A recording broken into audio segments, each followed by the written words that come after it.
This is theprotocol.tv. Nobody watching this video has any actual property rights in stock. You think you do. You do not. You have a daisy chain of contractual rights against somebody else who actually owns that property. Patrick Byrne is an e-commerce pioneer and chairman and CEO of Overstock.com. Overstock was the first major internet retailer to start accepting Bitcoin for payments. Mr. Byrne has famously been labelled the scourge of Wall Street for his vocal campaign against what he believes are criminal elements manipulating the financial system. Now he's partnering with Bitcoin 2.0 platform Counterparty in hopes of building a transparent competitor to the stock market. His goal is, quote, to drag Wall Street behind the barn and kill it with an axe. Here is our exclusive interview with Patrick Byrne.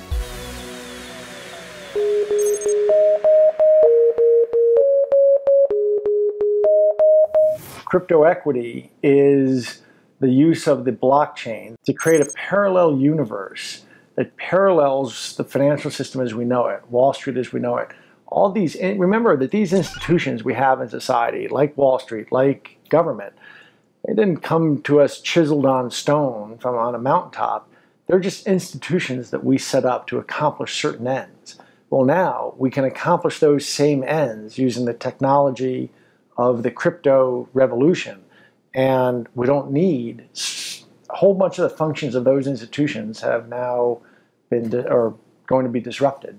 So it's important. It's not so much important to Overstock to do it, but it's important to the world that it be done, because I think that it's clear to anybody who's awake that those centralized institutions have gotten corrupted, and as a result, our republic is well on its way to an advanced state of oligarchy. And the strength, the oligarchy draws its power off the corruption of central institutions like the DTCC and the Federal Reserve. So they abhor anything that's peer-to-peer. They want there to be central institutions that provides the foothold, the handhold for their control games. So a system that comes along that's peer-to-peer and one-to-one and doesn't have central institutions that they can hijack is quite a threat to the oligarchy, but I think it's the way to save the republic.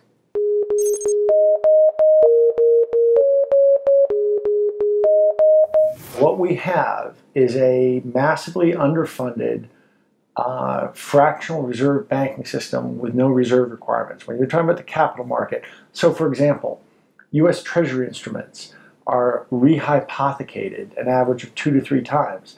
What that means is for every 3 to 4 people out there who think they own a U.S. Treasury bond, for every 3 to 4 of them, there's actually only one bond out there. It's a huge game of musical chairs. It should scare you. If your 401k, if your pension, whatever, you think you're investing in U.S. Treasury instruments and that's your future, just understand that that thing you think you own, 3 other people think they own the same thing. And maybe it'll work out for you. It works out for most people most of the time. But under financial stress, when the Ponzi scheme emerges, it's not going to work out for some people.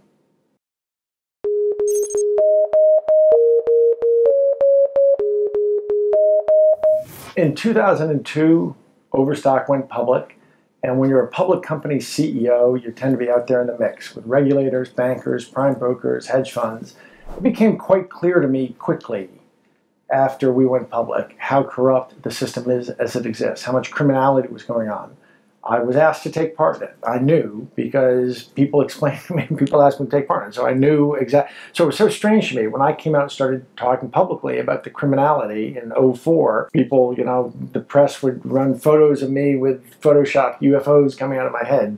This guy saying, what, the SEC is in bed with Wall Street? What is he talking about? This is some weird conspiracy theory to say that the SEC isn't protecting us, that it's actually a towel boy for Wall Street. That's crazy talk.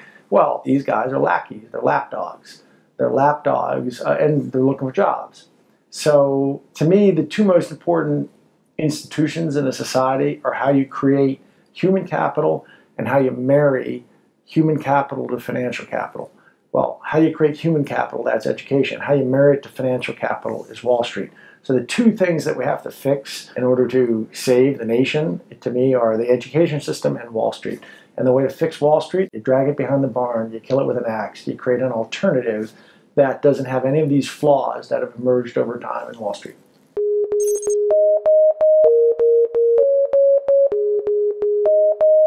We're building the platform that will let companies issue a crypto equity.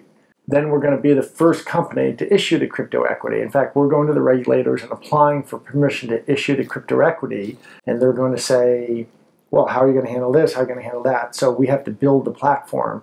So this first time is going to be designed almost in conjunction with the regulators. We're going to be dealing with them, and we've got this big law firm on our side. We'll be doing the work, and we'll be working out how we can issue a coin that is the equivalent of one common share of stock. But once we do that, we will have built the platform that we can then open up to other companies. By issuing it on a blockchain, the possibility of manipulation becomes minimized, both because of the transparency and also because the current stock market really is a huge game of fractional reserve banking without a reserve requirement. Nobody watching this video has any actual property rights in stock. You think you do. You think you've got those 100 shares of IBM that you bought that show up in your E-Trade account. You think you understand that they're not physical, but you assume that electronically they're there, that you have some property right in them. You do not. You have a daisy chain of contractual rights against somebody else who actually owns that property. This basically is dragging that whole system behind the barn, killing it with an axe, and creating an alternative parallel universe where everything's true. You really will have your property rights. Trading will be peer-to-peer. It's not immobilized as some central institution that's owned by the guys who benefit from there being slop in the system. It's a terrible set of institutional design principles embodied in our current system. And I think the crypto system, people are going to in 10 years wonder, how did we ever think it was okay to operate that way?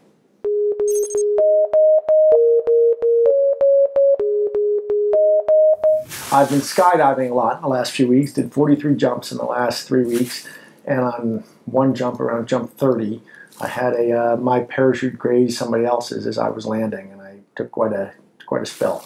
In fact, I thought it had healed up pretty well, but it's been aching something terrible today. Okay. And how often do you get to tell people, well, I had a skydiving injury? Earlier the year, I broke my wrist when I slipped bowling. And I had to tell people, well, I wish I had some sexy story. Well, I slipped bowling. So now that I have a skydiving injury, I think I get to say that. Follow us on Twitter to be the first to know about new videos on theprotocol.tv.